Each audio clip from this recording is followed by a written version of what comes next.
أنا من ساعة ما اتجوزت وأنا كل خلفتي بنات، يعني حرفياً بقيت عايشة في مدرسة بنات. حاولت مع دكاترة كتير، تحاليل، أشعة، وفي الآخر كل مرة الدكتور يبتسم الابتسامة اللي بقينا حافظينها ويقول ألف مبروك بنت، لحد ما بقوا 5 بنات.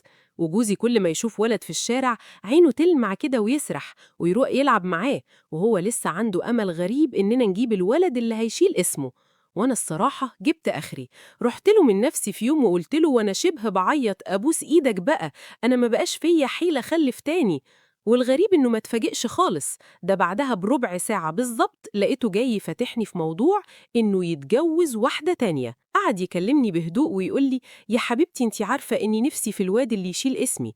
وانا بصراحة ضحكت ضحكة مكتومة وقلت له ماشي موافقة، يعني اللي خدته القرعة تاخده ام الشعور. وفعلا راح اتجوز والدنيا مشيت، لا مشاكل ولا خناقات ولا حاجة، لحد ما في يوم جوزي ومراته الجديدة راحوا يكشفوا عند الدكتور وأنا قاعدة في البيت. ولما رجع لقيته متضايق، فسألته مالك يا أبو البنات؟ قال لي الدكتور ضحك تاني. وهنا فهمت إنه يقصد إن مراته التانية حامل في بنت، وقعدت جنبه مش عارفة أموت من الضحك ولا أزعل عليه. بس مش دي المشكلة دلوقتي، ده عايز يروح يتجوز التالتة، وشكل الموضوع عجبه.